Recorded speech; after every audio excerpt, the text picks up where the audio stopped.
Good morning. Happy February 10th, 2022. Welcome to Triggered. I'm Cory Morgan. This is the Western Standard's daily live show. It'll come to you at 11:30 a.m. Mountain Standard Time, Monday to Friday. Usually goes till about 1, but we take it as long as we need to. If something big is happening, we'll run a little long. If we've talked about as much as we need to, we might run a little short. And being live means that you guys can comment. We can have some discourse back and forth. And I like the comments. I like seeing them going. I won't always address every one of them, but if I get a chance, I'll put questions forward to the guests and things like that. And I like watching some of the debate between commenters with each other. It's some of the fun of being live. Live comes with a lot of other challenges too. Some of you regular listeners know we have our occasional bloopers, but it makes for a fun environment, I think, to be on. So again, though, keep the comments civil. We don't need to be scrapping with each other on there. We got lots of time to scrap otherwise. So I got a guest today is John Carpay of the Justice Center for Constitutional Freedoms. He's going to bring some updates on their many actions and court challenges. They have a lot on the go. Those guys are always busy on so many things. John's been on a number of times, as have other lawyers from the JCCF. Very busy. They've got a lawyer consulting for the truckers convoy in Ottawa. They're working with Brian Peckford on a constitutional challenge. It'll be good to see what John is up to. He's a busy man, as are the rest of the lawyers with him. You know, lawyers are usually make you cringe, but hey, we do need them, and some of them are fighting some good fights out there for us. I'm going to talk a little bit more about some news a little later with Melanie Risdon too. She's one of our main reporters here with the Western Standard. You've probably seen her on other shows. She's done some great interviews with others. One with Justin Trudeau his brother, that lots and lots of people have watched. And just to break down a little more of what she's been writing on and some of those stories.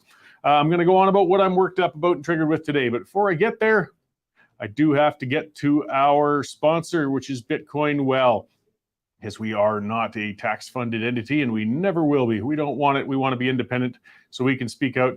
You've seen how bad legacy media is these days because they're beholden to government. We are not, and we can keep speaking freely. And Bitcoin Well is one of the groups helping us do that.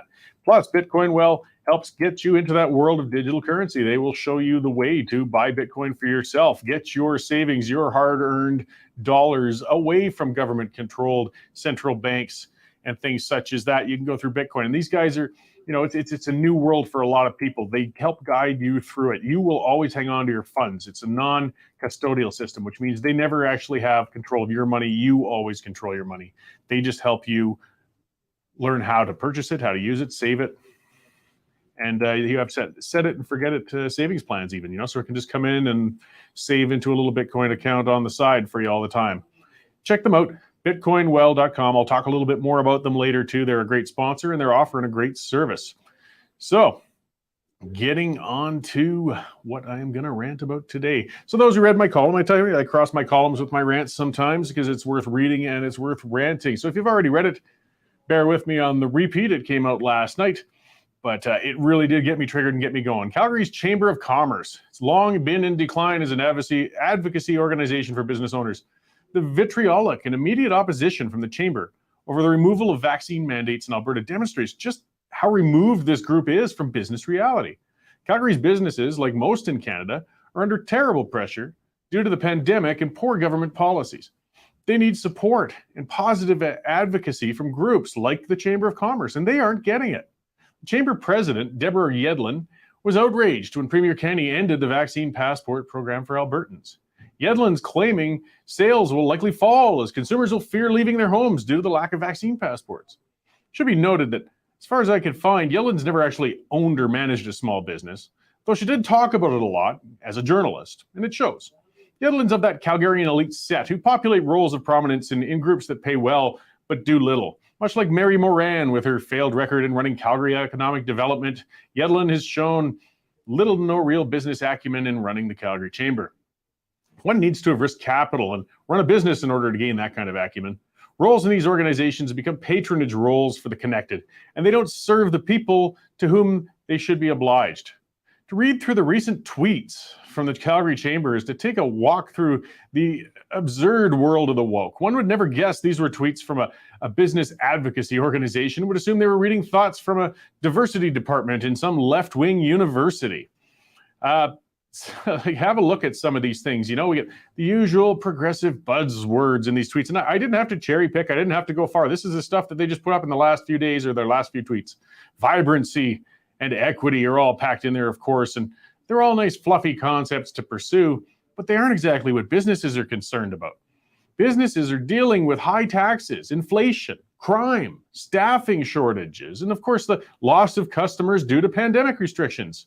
Meanwhile, the Calgary Chamber of Commerce sounds like it's a branch of City Hall as it promotes everything from bike lanes to transitioning out of oil and gas to equity programs. You know, and don't confuse equity with equality. By the way, Marcel Latouche is going to be coming on tomorrow. He wrote about that, you know, some of that difference in what that concept is. Equality, of course, is very, very important. And we all strive for it. Equity, though, that's a buzzword. That's a loaded one.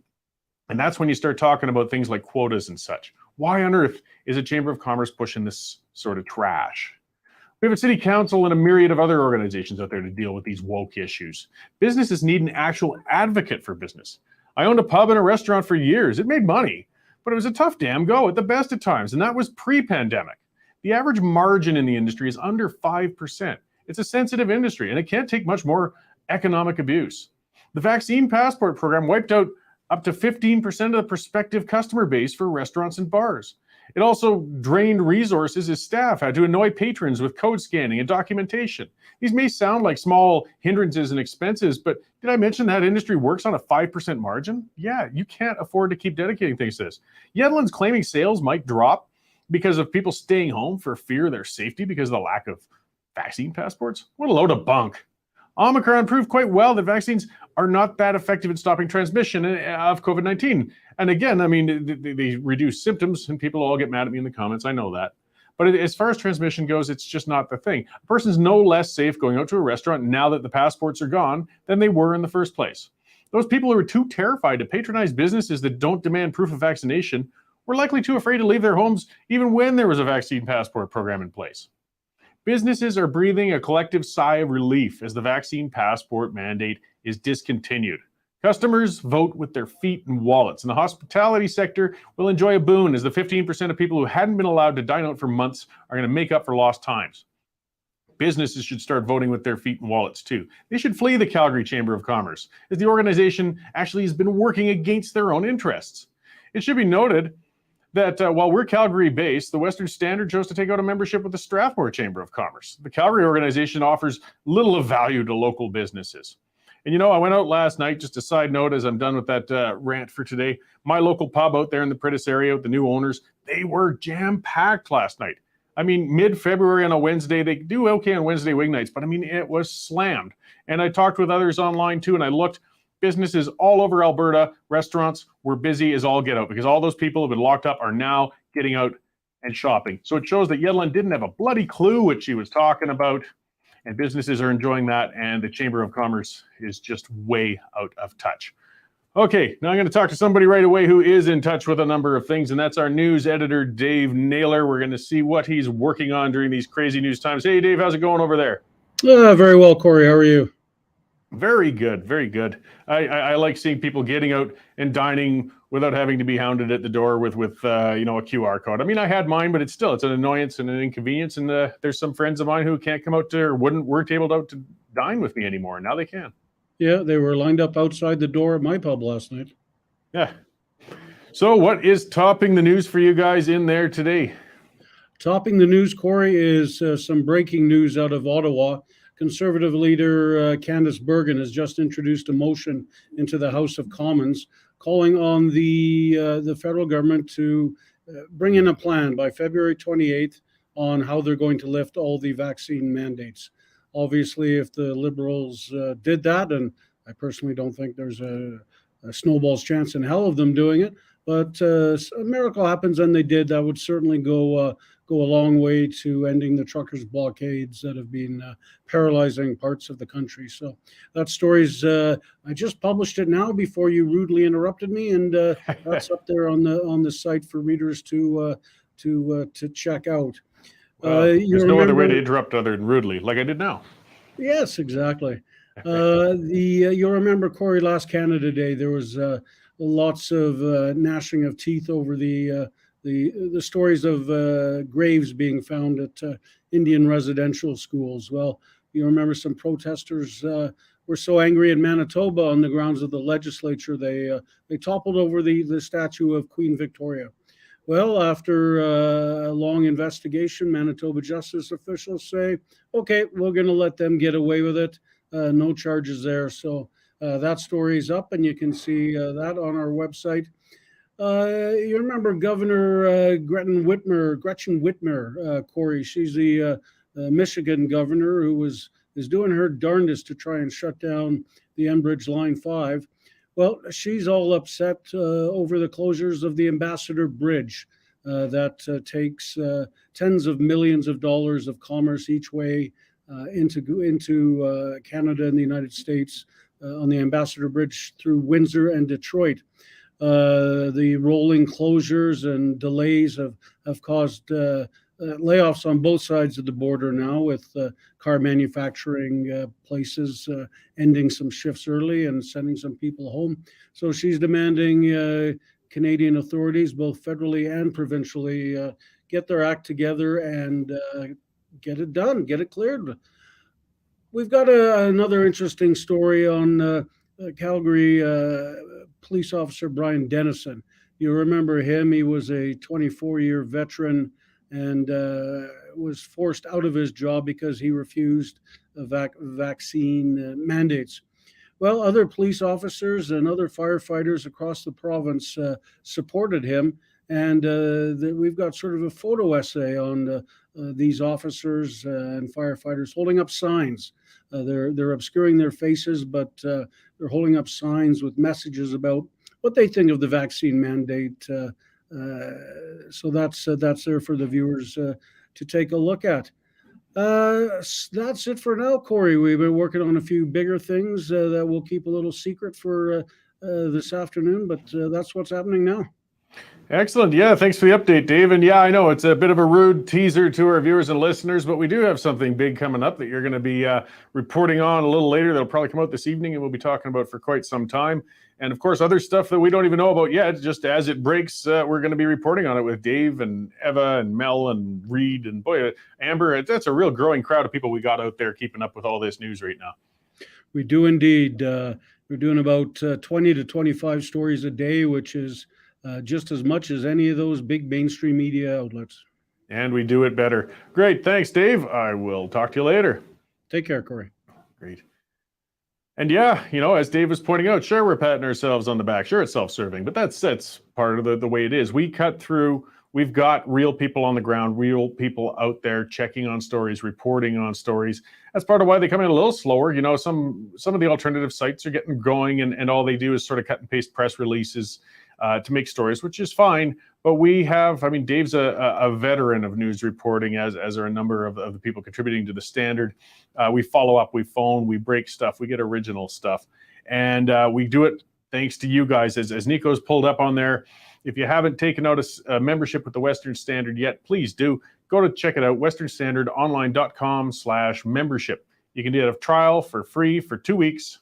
And then if you think it's worth $10 a month to keep getting complete unfettered access to all of our columns, all of our breaking news, all of those stories, you can keep it running. Or it's $99 if you want to pay for a whole year of it. You know, it's less than old newspaper subscriptions used to be. It really is. And it keeps us rolling. It's very important to us. And membership has been fantastic so far. You know, so please carry it on. You know, buy one for the leftist uncle who drives you bananas at the dinner table at night if you already have one for yourself. There's lots of things you can do with those memberships that help us and help get independent news out there. It's, you know, the whole thing has been vaccine mandates. Some of the things are starting to crumble a little bit. And I think, you know, I know it's good. People have been fed up. I mean, yes, we've been concerned about our health. You know, you think of 2 years ago now, we were just starting to kind of get the rumblings of something going on, but still it seemed unbelievable that, you know, we were even saying in hushed tones that the government might shut businesses down for a week or two. You know, this might last for a couple of months. Well, here we are, almost 2 years in and fighting our way out. You know, a lot of that truth about how, again, you give your rights away to the government. You have to always fight to get them back. They jealously hang on to them. They do not want to give them back to you. And it's up to you, us and and others, as John I'll be talking to in a little bit here too, and in legal actions and protesters, or even as Dave was saying, some other supportive people holding up signs and protesting against the vaccination mandates. It doesn't mean you're anti-vaccination. I'm getting tired of that discussion. It means you're tired of the mandates. I have no issues with being vaccinated. I'm comfortable with it. I think it was a good idea for myself, but I fully respect another person's choice not to be. And this coercion of trying to force other people, and they keep saying, we're not forcing you. Well, let's see. All you're going to do is take away their job, take away their ability to travel, take away perhaps their children's ability to play in sports, have them socially ostracized, as we see with a prime minister who has just unforgivably been going after people who have chosen not to be vaccinated. That is coercion, and that's sick, and it's wrong. You don't get people to do something that way. You educate, you discuss, you debate, and then you respect the choice if the person chose otherwise. I'm more likely to do things such as take part in a vaccination when I'm asked to. When you tell me to, then my heels dig in, then my hackles get up. I don't like being told what to do on anything, much less something as intrusive as a vaccination. Some people compare it, it's like a drug test to get to work. Look, I peed in a lot of cups while I was in the oil field, and that's still not nearly as intrusive as having a medication injected into you. Don't try to compare them. They are not the same at all.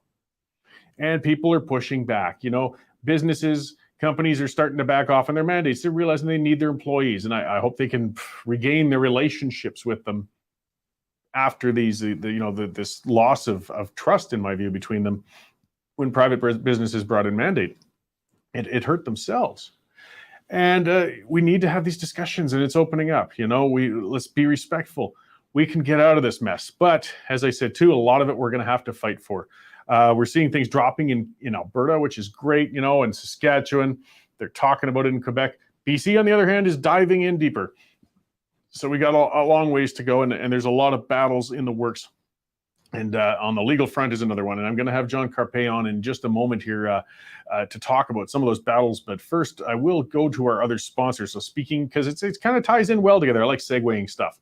And that's the Canada Shooting Sports Association. Because not only these guys are a resource for you as a firearm owner, for your responsible utilization of firearms, whether you want to collect it or go hunting or target shooting or whatever you want to do, as long as you're not harming somebody else, it really isn't anybody else's business.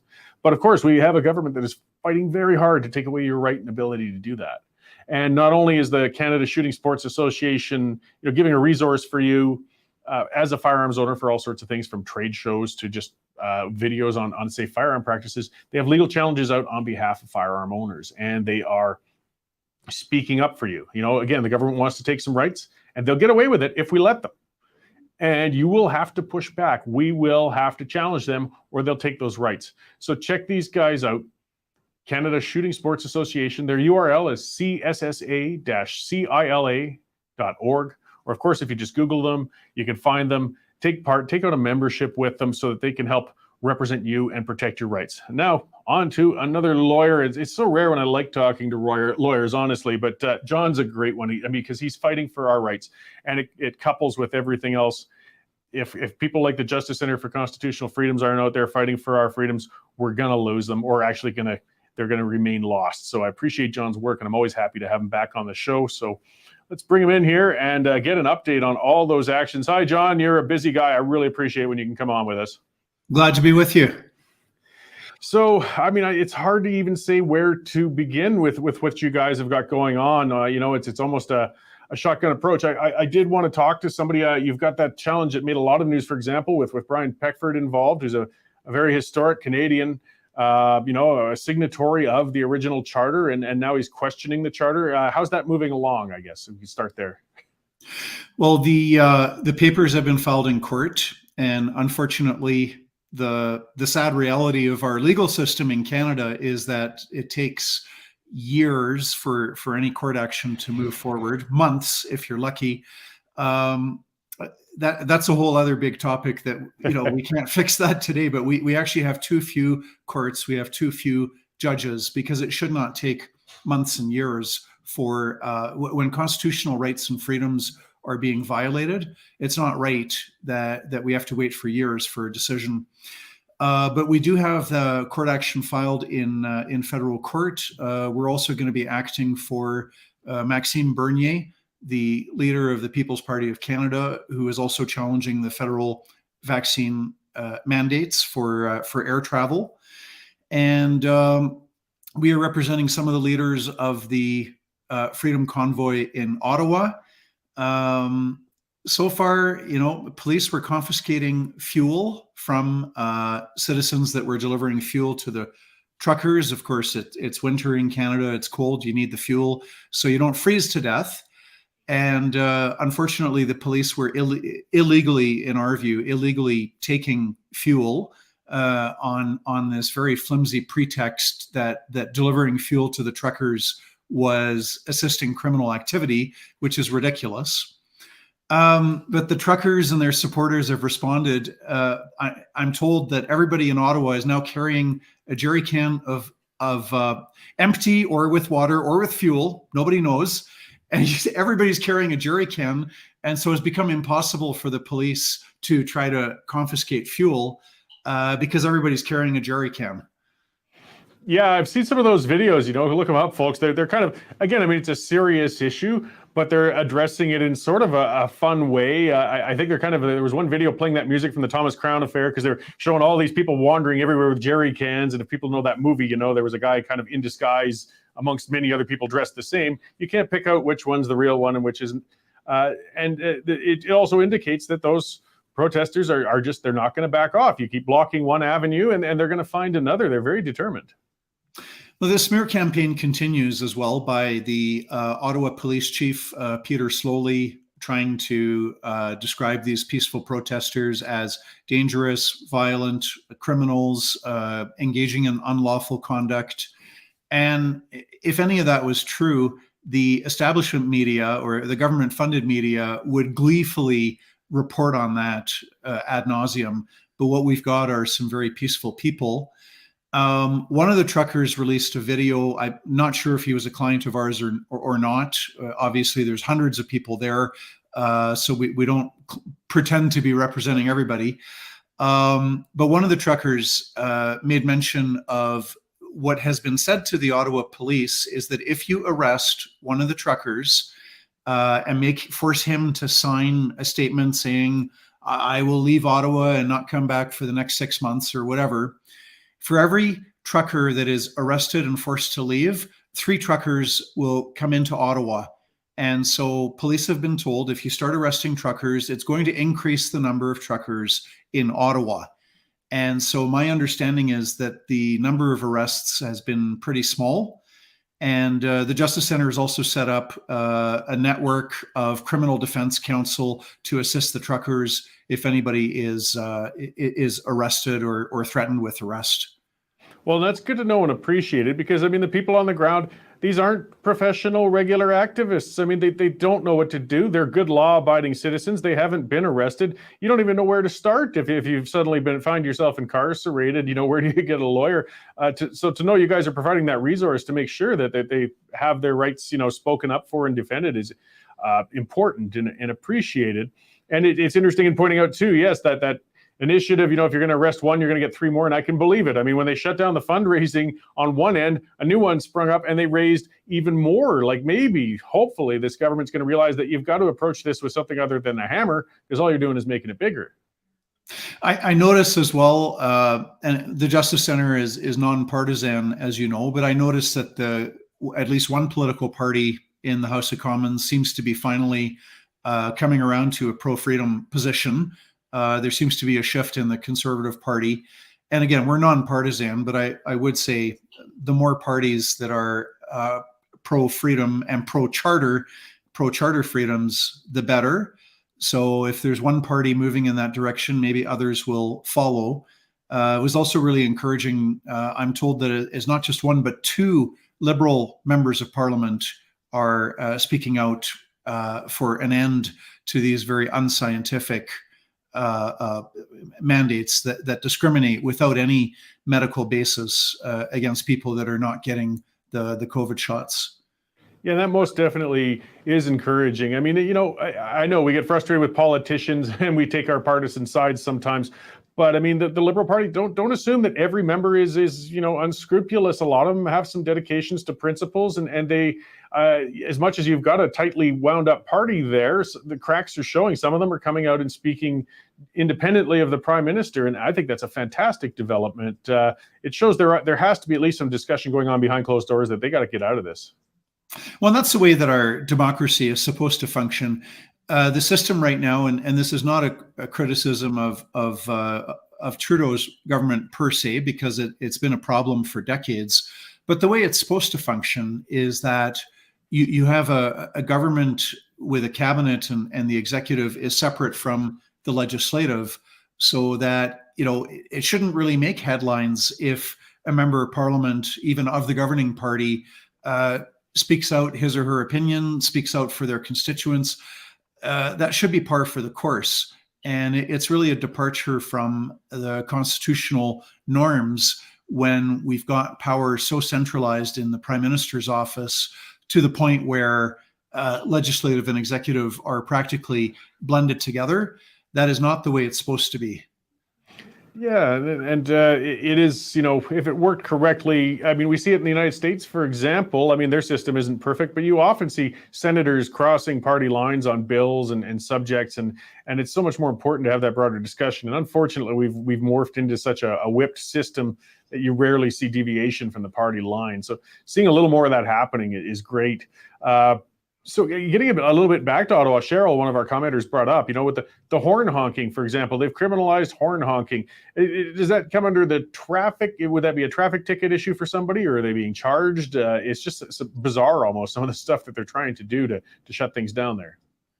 Well, it's terrible the way that the Ottawa police, and I don't know if they're taking their marching orders from the Trudeau government, or certainly Premier Ford in Ontario is not yet supportive of the peaceful protest. But regardless of what's causing it, the Ottawa police have been suggesting that there's criminal activity taking place.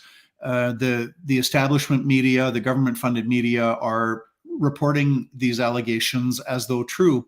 The truth of the matter is that there probably are parking infractions. And I think Ottawa police can legitimately issue parking tickets to truckers that are parked illegally. You probably have some traffic violations, but to suggest that this is criminal, it's outrageous, and it just shows a lack of integrity, a lack of interest in truth. So there's no crimes being committed. I'm told that some of the truckers, or a lot of them, are ceasing. Some of the truckers are no longer honking their horns. What they're going to do instead is announce political statements or play music through amplification. And the judge in the interim ruling had said, well, honking your horn is, pretty mindless. It's not really expressive. It's going to become quite different if people are using amplification to express political opinions. It is a lot harder to shut that down. Well, that would be more definitely distinctively a form of expression. I remember, and it seemed to work in some cases. We're going back to the Occupy guys, but they painted slogans on their tents. And then that they had at least the dubious claim, though, of saying, well, my tent is a form of expression now, and it is charter protected, so you can't take my tent down. And yes, I mean, if a trucker is expressing their feelings, their thoughts, their point of view, it's not as mindless as perhaps the judge thought was honking a horn, but it's still going to be loud and perhaps annoy some of those folks in apartments nearby. And we're told also that the City of Ottawa might be planning to bring a court application for an injunction to remove the truckers. And if so, we've got our lawyers on the ground and we'll defend against that. And that should be very interesting as well, because they're going to have to back that up with evidence. And we definitely intend to cross-examine affiants if they are making, vague claims or baseless claims. We'll be cross-examining those affiants. Yeah, well, and it's good because I mean, again, we've got inexperienced people over there, and you guys have a kind of an advisory presence on the ground out there with some of the organizers, I believe, and those organizers, I know one of them, and these aren't regular protesters, so I mean, getting good advice and trying to hold this together is really important for them. I think they are probably feeling a little overwhelmed or even scared in this circumstance, and it's hard to hold your ground or try to come to a positive resolution if you don't have some more advice. So how's that been going in discussions with those people out there? Well, there are different groups, different individuals, different coalitions, and from what I can gather is there's a unity there and there's a cooperation there. So even though there are different groups, I mean, there's no person really that speaks on behalf of all of the truckers. They are all independent contractors. They're not employees. They're private businessmen. They're used to running their own affairs, doing things their own way. But this is really an organic grassroots movement. I mean, so many things are just happening organically, where fuel continues to be supplied to the truckers, food continues to be supplied to the truckers, and there's a great deal, human nature being what it is. There's always egos that will clash and people that will disagree, and that's all well and good. But the overriding thing that's happening there is great harmony, great unity amongst all the people there, and there is a serious determination to stay. And until, well, I guess different truckers will decide individually what is good enough, for them to leave. Maybe some truckers will leave if the federal rules are changed. Other truckers might stay longer, and until we see more change in the provinces, because really the provinces collectively are inflicting far more harm, I think, than what the federal government is. Yeah, no, it's put them certainly in a rock and a hard place too. And again, I mean, as we keep noting, and for a decentralized, truly organic movement like this, it's been amazingly well behaved. There haven't been crazed outlying groups taken off. It's been very peaceful. I went to one of the protests, and I'd gone to a number of other ones that were, I think the earlier ones were a little rougher. The last one was fantastic. I've never seen such a congenial attitude at what's supposed to be a protest. And I'm hearing that from all of these all over the place. So this mischaracterization of these people as being prospective violent criminals is almost criminal in itself, in my view. It's, yeah, at the risk of excessive rhetoric, I mean, it's almost criminal to twist peaceful protest. And Trudeau also at one point tried to compare these peaceful protesters in Ottawa as though they are like the January 6th American insurrectionists who stormed the Capitol building. And that's just completely false. It's completely outrageous. There's no intention whatsoever of anybody in Ottawa to storm the Parliament buildings or anything else. The other interesting thing, Trudeau tries to suggest that these are all racists and white supremacists.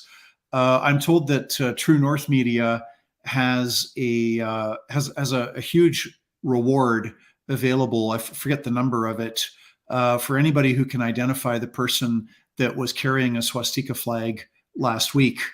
And I suspect it's a Liberal Party plant that had that go out there just to discredit the protesters, because there's this great anonymity there, and it seems nobody can identify the person that was carrying that flag.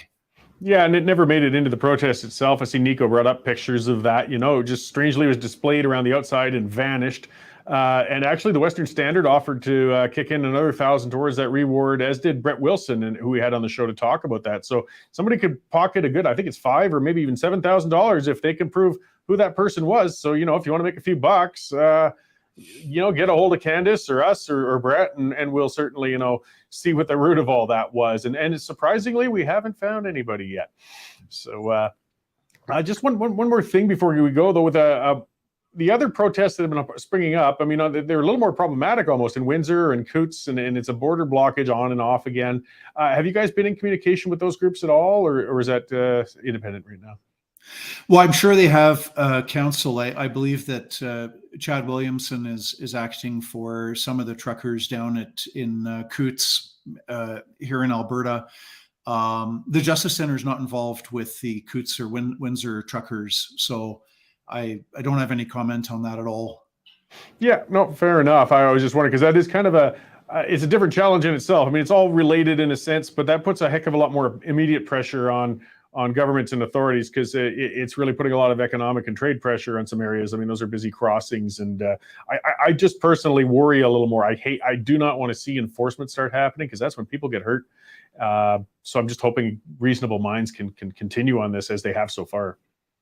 One of the interesting things in Ottawa, some of the rhetoric is about how people feel like they say that they feel confined to their own house, right? Which is ridiculous. I've heard from many people in Ottawa, you can walk through the city anywhere you want.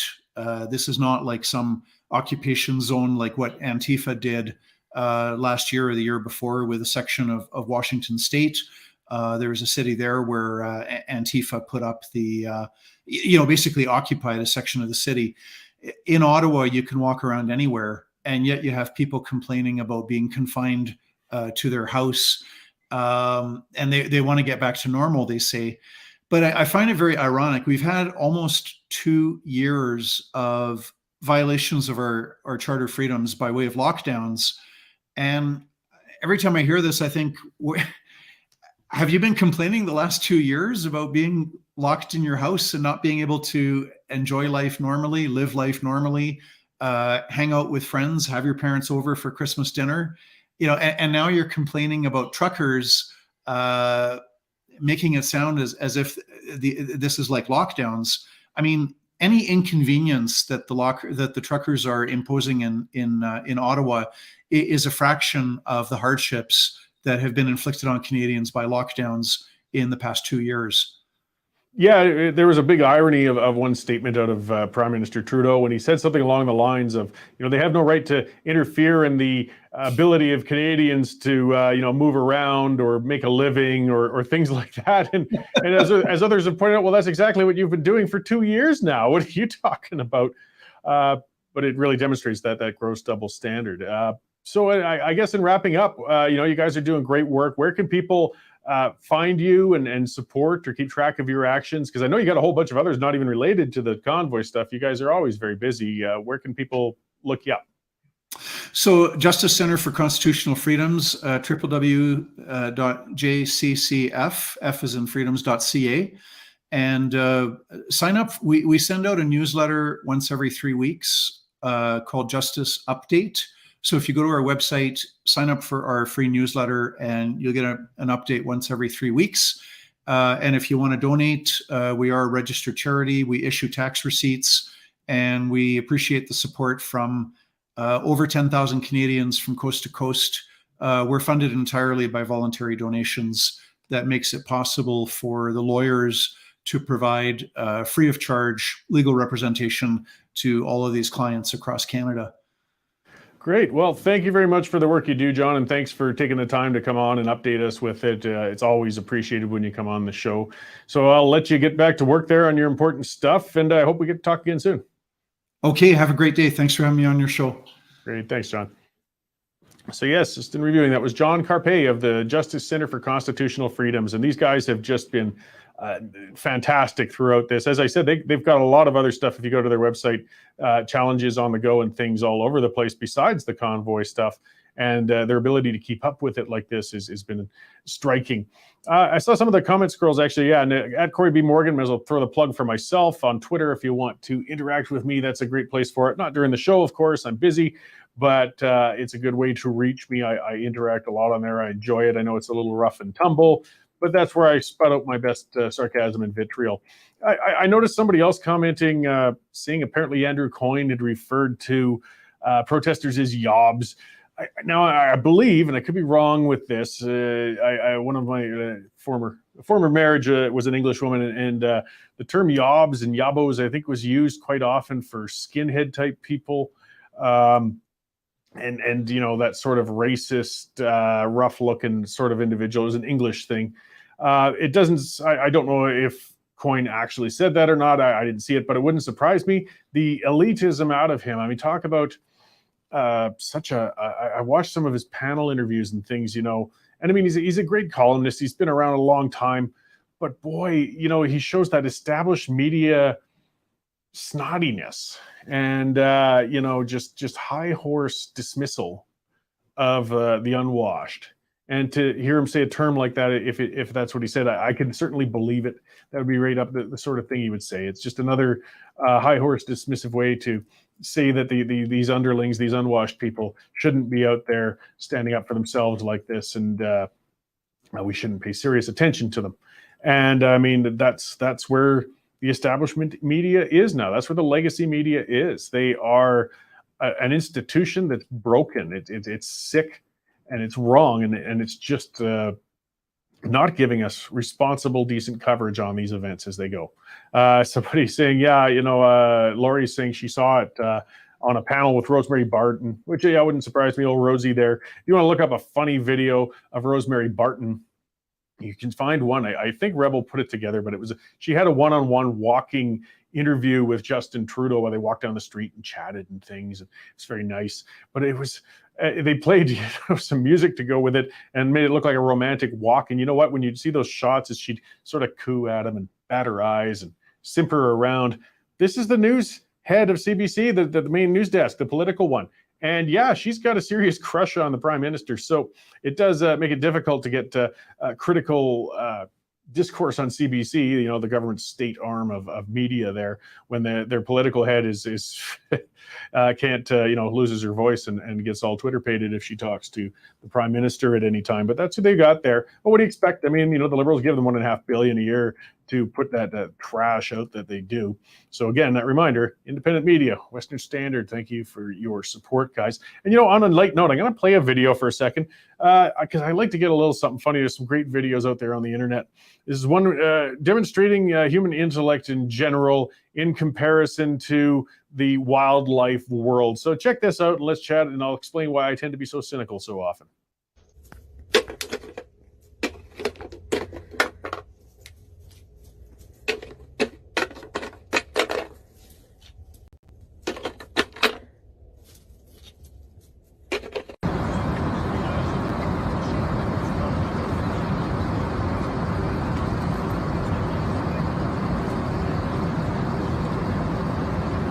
Ladies and gentlemen, the captain has now turned on the fasten seatbelts as well will be landing in a few minutes. In preparation for our arrival, we are kindly asked you to adjourn to your seats and fasten your seatbelt. Please place your tray table into the fully upright position, open your window blind, and store your luggage under the seat in front of you, or in the other hand. Now, it's videos like that sometimes make me lose a little faith in humanity and wonder if there's any hope at all to save it, or maybe we should just let it die out and let the ravens take over. Clearly, they have more ability and common sense than some of our travelers. I wouldn't be shocked to find out if that gentleman who couldn't figure out how to put his bag in the upper bin was perhaps a senior civil servant in Ottawa. He almost looks a little bit like Gerald Butts, actually. But either way, I love videos. If you got good videos, memes, things like that, send them my way. We can play these things on the show. That's the neat thing with new media. You can put messages across and still have some fun with them. So yeah, send them to cmorgan@westernstandardonline.com or send them to me through Twitter. The other thing, I can't play videos, of course, if they've got licensed music in them. So we do have to watch for those things, or suddenly we get those copyright strikes. Fair enough. It's their property. Lots of news, aside from the ravens and other such things. So something that was referenced earlier, these cracks appearing in the Liberal armor with Yves Robillard. I'm terrible with French pronunciations, but he's a member of Parliament, and he agreed with his Quebec colleague, Joel Lightbound, in saying that Prime Minister Justin Trudeau's pandemic policies are out of control, they're unsustainable, they're unreasonable. And it's very significant. As John Carpay was talking about that before, when you see Liberal members of Parliament breaking ranks, they're different. Conservatives are a lot more outspoken. We're more inclined. That's part of why we fight like hornets with each other more often than we fight with the government sometimes when we're in opposition. But Liberals keep a tight ship. These guys tend to stay bound up to, together. And when you see MPs breaking ranks, that means there's a lot going on behind closed doors, and there's pressure building. And as much as it's important for opposition and legal pressure to come, and we need pressure to get out of these restrictions and this loss of our rights from all sorts of directions. But of course, the most effective one will be in the party in power itself. So when we see Liberal members of Parliament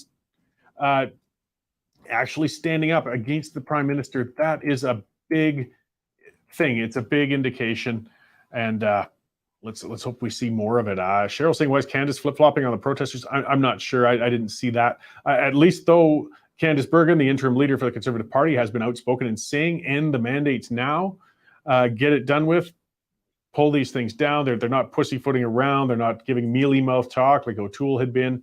So, I mean, we'll see that party's in a state of flux, of course, with a leadership race coming right now. But it's again, a good development to see more and more of this open pressure, people openly saying, end the mandates. It's not just activists, it's not just lawyers. Now it's elected officials in opposition and in the government in power. I won't hold my breath on waiting on one of Jagmeet's people to say something like that, because they just hate individual freedoms. It's just not in their nature to stand up for it. But if we see more Liberals coming out, we might see an end to some of this. So let's look at positive developments where we can. Unfortunately, a lot of them are also like the fella who was trying to stick his luggage in the upstairs compartment. I'm sure Justin would have the same problem if he didn't have servants to take care of it for him when he travels as well. But we are seeing the cracks. The things are happening. Another thing from the Prime Minister's office, and there's some interesting stories going out in different news outlets. And we're going to have some special coming out soon with the Western Standard. Just a bit of a teaser on the Afghan evacuation. We've got Linda Slobodian's been working really hard on a production for that, and I'm really looking forward to it. It's going to be coming out in a bit. But related to that, the Prime Minister's office, there's some leaked emails that came out, told one of the Liberal MPs to mind his own business on the Afghan evacuation. This was weeks before the Taliban took over Kabul and took control of Afghanistan again, weeks beforehand. And there was a member of Parliament pleading with the Prime Minister's office and others saying, get these translators out of there, get these embassy staff out of there. We've got a pending disaster here. We have to save these people and their families who've been helping Canadian soldiers and efforts over in Afghanistan. And he actually got responses from the Prime Minister's office telling him to mind his own business and stay out of it. And then look what happened. A disaster. Those people were left. It's just heartbreaking when you see those pictures, when you see them standing literally in sewage, trying to hold papers to get the attention of soldiers saying, please get me out of here. I was a Canadian, I was helping Canadian soldiers over there. And of course that exposes them to the Taliban, and a lot of them have been captured and they're suffering horrible fates. And for the Prime Minister's office to know about that weeks beforehand and to tell their own member of Parliament to mind his own business when he was trying to warn them of this. Unforgivable. Totally unforgivable. These are the things we got to keep bringing up too. We can't let the convoy overpower and overrun every other issue that's going on. We have a sick Liberal government, and they sacrificed these poor people in Afghanistan, and there's still one stuck over there who are facing terrible risk, all for taking the chance and trusting Canadians over there and helping them out through translation and even just working in the embassies and things like that. And then we just abandon them. And it's just an embarrassment for us. It really is. And so seeing those emails leaking really, again, shows that mindset of that federal government and the value they have for human life and our own reputation. It's awful. So before I get to, I'm going to go back to Melanie Risdon to talk here for a check-in, because she's working on so much new stuff all the time. But I do have to talk about the one who helps pay our bills. Again, I'm going to talk about Bitcoin Well again. These guys, they've been a fantastic sponsor for us for quite a while. And again, talk about not trusting government, not wanting to let them get a hold of your things. I mean, look at how they came after the fundraising for the truckers convoy. You can separate your money from the central banks. You can keep your hard-earned currencies in a spot that only you control, your own Bitcoin wallet, and these guys will help you do it. They've got ATMs all over Western Canada where you can deposit into your Bitcoin accounts. They make it as easy as possible. And I mean, they're a company that's out here with real live people, not some crazy call center on the other end of the planet or anything, because there's a lot of questions. I mean, digital currencies are new. People are not too sure. Well, you can talk one-on-one, free one-on-one consultations with a person right there, face-to-face in Edmonton, Calgary, Montreal, and Winnipeg. And then anywhere else in the country, you can get virtual ones through Zoom and things such as that. But you're getting a local person from Bitcoin Well who's going to talk to you on how you can get involved in buying Bitcoin for yourself and take control of your wealth. So check them out, bitcoinwell.com. They are a great sponsor and they're offering a great service. Okay, enough rambling out of me. Let's bring Mel in to do some rambling on all that news work she's always doing out there. Hey, Melanie, how you doing? Good. How are you? Very good. So yes, this is Melanie Risdon. I'm sure a lot of our viewers have already seen her because, boy, you've done some video interviews that have just gone viral and ballistic, particularly the one with Justin Trudeau's half-brother, but all sorts of other ones. They're always popping up on our channels. So good to get you on my show. Yeah. Well, happy to be here. So you wanted to talk about some of the stories that I've been working on over the last day or two or today. So one of them, I thought we would dive into the fact that, I mean, obviously, everyone is aware of the announcement Kenny made 2 days ago, basically bringing forward a plan to kind of phase out the restrictions and the mandates, and starting with the restriction exemption program or the vaccine passports. Those are basically gone as we speak in Alberta. And then there are other things, other mandates and restrictions that are going to be slowly phased out. And one of the responses to that was from the Minister of Advanced Education, who put out a letter to the post-secondary institutions, basically saying, we are expecting the institutions to come in line with what the Alberta government is planning, and the timeline that they are planning for relaxing these mandates. And it looks like, I actually put a story out yesterday and followed up with some of the major post-secondary institutions in Alberta just to get an idea of where they stand. Now, I reached out to these post-secondary institutions before they the letter from the education minister or the advanced education minister came out, but most of them were basically saying they are going to sort of stay the same status quo. They are still going to implement the vaccine passport in the schools, so requiring students and staff to show proof of vaccination to be able to access campuses, and keeping up with mask mandates and whatnot until they review the safety that this will have, the effect to the safety of students and staff on site. So none of the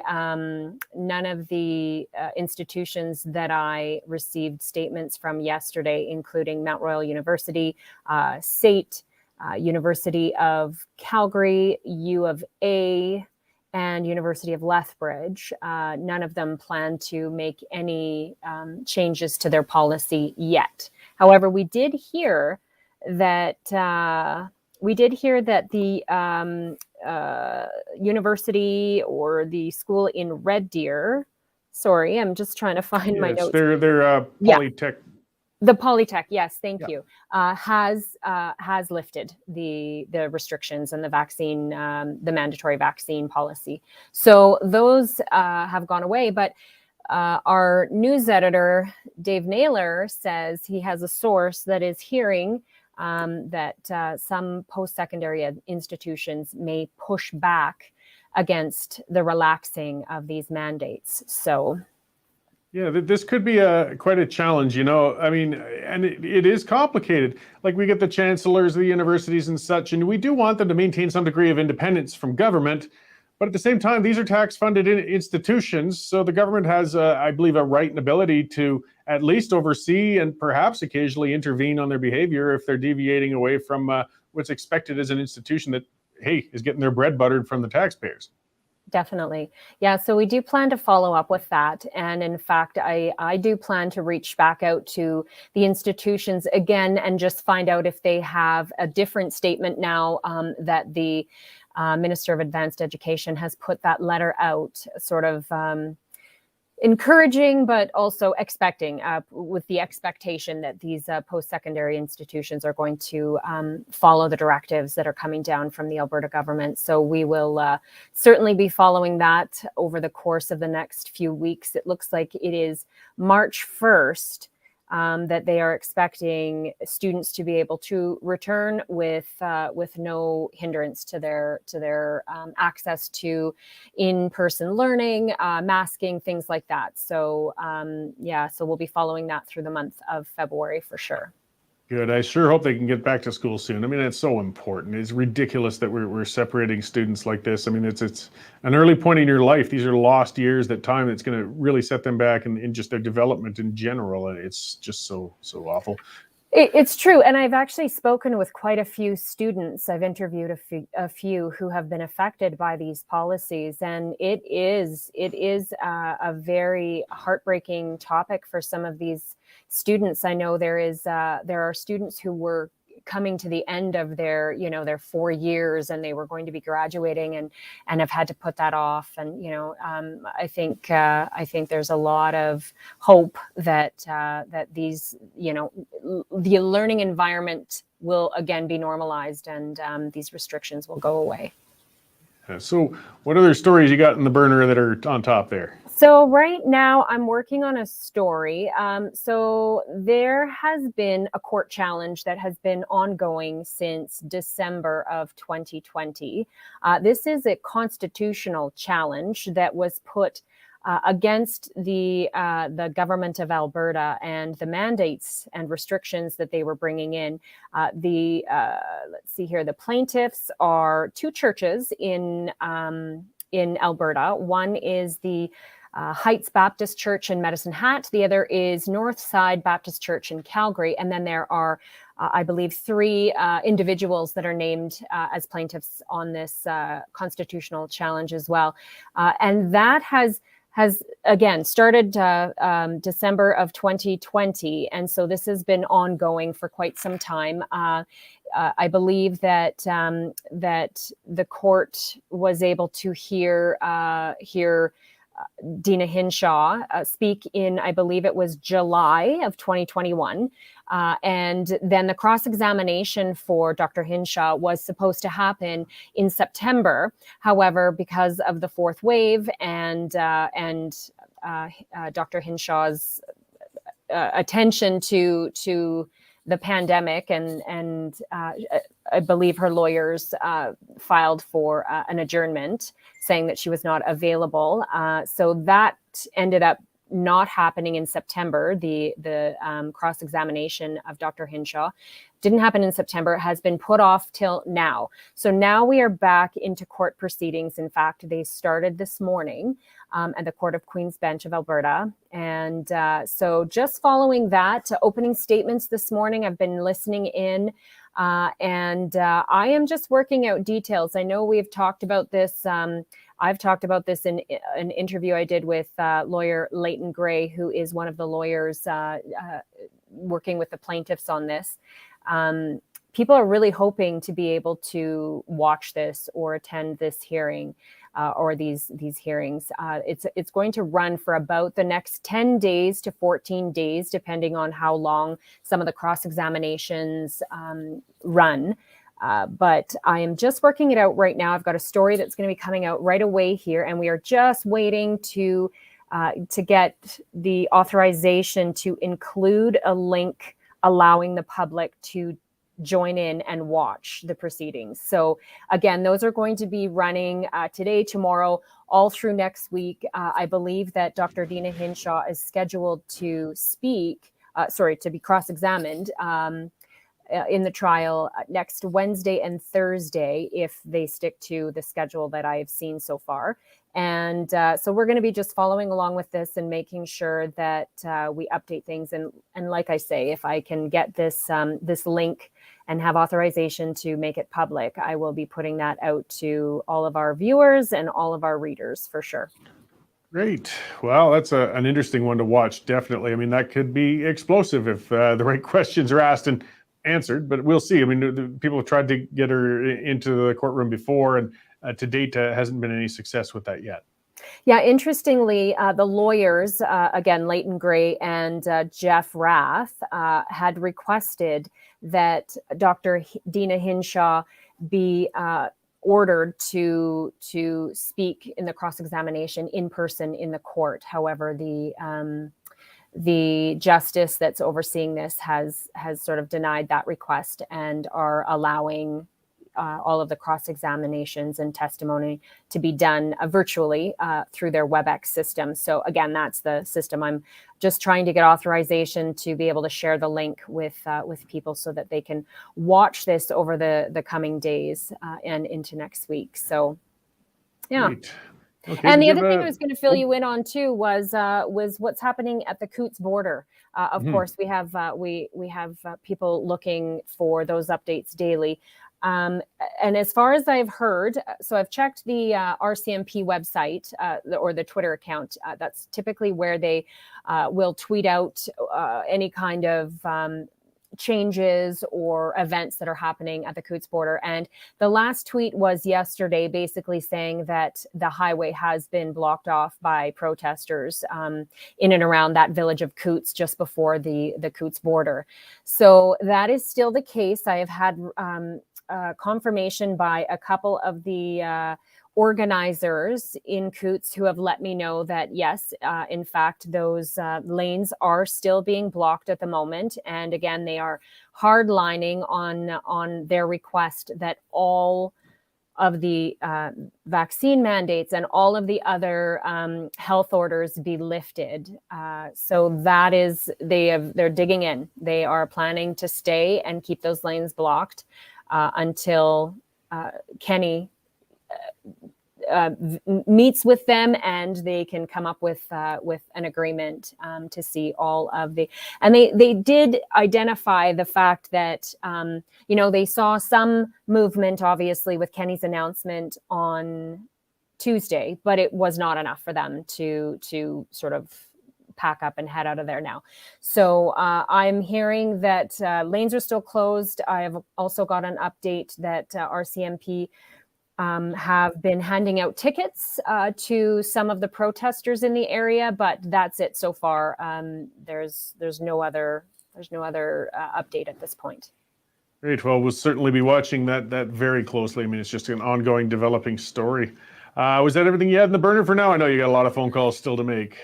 Yeah, I do. I think for now that's all I can update you on for my end of things. Yes. Excellent. Yeah, like I said, I'm sometimes hesitant to pull you into the show because when I'm in the newsroom with you, you're just constantly on that phone and typing and hammering away because there's just news developing and following up on all the time. So thank you very much for coming in to talk to us today, Melanie, and I will see you after the show. My pleasure. Great. So yeah, that was Melanie Risdon. And again, you can catch her reporting her shows, her stuff like that on all our channels at thewesternstandardonline.com. Of course, as a member, you can get in there and get that as it's breaking and when it gets up there. Plus, as I said, she did that interview on, with the Western Standard channels a little while back with Justin Trudeau's half-brother. It really was very well received by a lot of people, and Mel does other stuff, as do Derek does stuff. If you haven't followed us on Facebook, YouTube, and Rumble, I really think is an important one. You know, these crazy days when you get kicked off of platforms all over the place and stuff. Rumble isn't doing that. Make sure to follow because you'll see the updates when they come. When stuff breaks, we will cut in and you will get a live update from us. But if you're not subscribed on those channels, you might not see them until it's too late. We want to be there fast. You know, as you can see, Mel's calling in person, finding out what's going on the ground out there. We get people on the ground. We had poor James stuck out there for 10 days in Coutts, and he gave some fantastic live updates there. And again, yes, follow me on Twitter. We tweet things as they happen. And that's just how it's great with independent media, how we can get past the establishment media, the legacy media, who are basically been gatekeepers of information for way too long. They can't keep us blocked anymore. So make sure to follow it and share it so we can keep doing it. Let's look at some of the other news. Another good news story, at least from my perspective, is a story broke that Jyoti Gondek, she's the mayor of Calgary. I saw somebody saying hi from Ontario, and that we're getting some great viewership across the country. She's a mayor in Calgary who was recently elected, and her weasel in chief was a gentleman named Stephen Carter, and he didn't even last just shy of 100 days in office as a chief of staff before he got shown the door. But now some of the other councillors have actually been coming out and saying they'd issued complaints against him while he was in there. He was apparently, I believe Sonia Sharp is one of the new councillors, and it's not like Carter was trying to pressure her to vote certain ways in council with the mayor and stuff like that. And she was actually already considering quitting council under that pressure. I mean, this is a brand new councillor who was out there representing her people in Ward 1 of Calgary, and this chief of staff is on her case so much she was even reconsidering being in that seat. Well, Carter got fired. I like bringing him up because he's been like a rash throughout Alberta politics for decades. And he just leaves mayhem wherever he goes. So I want it as well documented as possible. Guys, quit hiring that clown. He's way more trouble than he's worth. He might give good advice, or at least effective advice for winning elections. He often does that, though, of course, he decimated the Alberta Party with his guidance there. But once you bring him in on staff, he never lasts long, and there's some pretty good reasons for that, obviously. Other news across the country, we got Via Rail. We don't see much of that in Alberta. That's not a thing out here, but they're big out in the east still. They're big in central Canada, and they're bigging for another bailout. Glenn Carrot. Yeah, sorry, I get sidetracked. My little bit of ADD while I go. I see Cheryl. Somebody else mentioned him recently too. Let me look into that and see what I can do, Cheryl. Either way, Via Rail, getting back to the favored businesses in Canada. They're looking for more money, more tax dollars, so we can move more Central Canadians around. Maybe it's time to start drying these things up. You know, Greyhound went broke. I feel badly for people who relied on bus traffic, but no, a bunch of little private ones throughout Alberta, for example, are getting around. They're filling the void. They're doing it. You know, the world's changing. Transportation's changing. Via train travel like that, you know what? If they can't make the bills, it's just time to stop the lines. That's all there is to it. We can't keep bailing companies out. I'm sick and tired of it, especially companies that don't even service my province. You know, ask your customers, raise your ticket rates. If your service is that good, people will pay for it. If it isn't, bon voyage. It's done. You know, it's not there. I got a weird one. I got to follow up more on this story. I heard a report of the government's doing something to enshrine environmental rights as if there's some sort of charter thing, you know, so you'll have your right to environmental protection or something like that. Really bizarre woke crap, which unfortunately is typical of our federal government. So I'll be reporting on that when I see more information on it. Other efforts on the siege in Ottawa, and that's the best way to put it, you know, is a siege. It's they're holding them in there. They're trying to cut off their supplies. They're trying to make them uncomfortable. They're trying to make them give up. And somebody put a notion out in government somewhere of ending traffic around Parliament, like basically banning for a few blocks traffic whatsoever. And they think that will fix things. Well, for one, you still got to move all the ones who are already in there, and they're just going to protest in a wider circle. So I don't think that's a brighter idea or way to do it, but they're getting desperate over there. They really are. They don't know how to move these guys out. It's like John was talking about, you know, they cut off the fuel, and then people are just wandering around, hundreds of people with jerry cans full of water and then empty and full of diesel and full of gasoline. They can't stop this thing. So watching that development's been something else. Getting back to vaccine requirements for staff. My area, you know, my school district out in Foothills, Alberta, so just south of Calgary. I live in a little bedroom community, Prentice, just on the edge of town. And they have said, no, we're done with the vaccine requirements. It's over. They responded to Kenny's move and went further and said, we're not going to bother our staff with this. We're not going to have this in the school district. It's over. It's done. It's behind us. And hopefully that brings more pressure against, you know, more of these school districts and that, just to say, yeah, let's finish up with this. The kids are getting unmasked on Monday. I'm really looking forward to that. I'm sure they're looking forward to that. You know, man, it really pains me to see kids masked up like that, to normalize this. I mean, again, there's a reason we smile. We communicate with our mouths. It's being lost. I mean, this networking, this bonding, this getting together as kids, or scrapping you as kids, or all the good stuff. And they're growing up in this bizarre world of fear of each other, and masking and dividing and plastic dividers and stuff like that. I mean, they cannot be doing favors for their long-term development. It's terrible. And it's going to be lifted on Monday. And of course, some people are freaking out about that. Again, we just don't see much evidence that it's going to be a problem. But Cheryl's asking, what about teachers if they have to wear masks in school? Yeah, I don't know. I really don't. Again, that might be school district by school district. The mask mandates, though, Cheryl, I guess for adults and everything else, I mean, it's so confusing with a lot of stuff. I mean, they're remaining in place throughout Alberta, provincially, until theoretically the end of February, and they might get lifted. And then the big battle is going to come with the cities. I mean, that's one thing. Gondek, by the way, you know, getting an update, Dave talked about that. Calgary City Council debated keeping the vaccine passports in the city, trying to make a municipal regulation to force it to keep happening, even if the province lifted it. And the majority of council told her to get stuffed, which was good. The usual hard left suspects, the Courtneys and John Carpay and Gondek herself all wanted to try and find a way to keep vaccine passports going in Calgary, but the rest of the council told them, no, that's not our business. It's not our problem. Stop it. Edmonton, Patty Klein, their commenter, mentioned it. Edmonton's trying to do that too, yes, and they've been more successful. Now, that could lead to quite a battle between, as I said, the province and the cities, and I'm mixed on it. I like having a degree of independence of our municipal governments from the provincial government. I don't like the concept of the provincial government stepping in on municipal authority. But at the same time, I don't want to see these stupid mandates continued by this dumb woke of municipal government. And these municipal governments are horrible. I mean, come on. Again, we're getting back to the Stephen Carter selection as a chief of staff. Her judgment isn't good. And as I ranted about too, with that ridiculous thing from the Chamber of Commerce. And you see, these are all intertwined, by the way, Calgary Economic Development, Chamber of Commerce, these woke City Hall people. It's all one entrenched bunch of bums, and they really have no good clue of good policy. That's why we're seeing the suburbs. I'll be talking to Mike Thomas, our real estate guy, about that next week. There's been a census and Canada's numbers and showing that in Calgary, the development and growth in housing and everything has slowed incredibly, almost record numbers in the city. But the satellite communities like mine or like Okotoks and Cochrane and Strathmore are exploding, Airdrie, because people are getting the hell out of the city. They're saying, no, we're done with that. We want no part of it.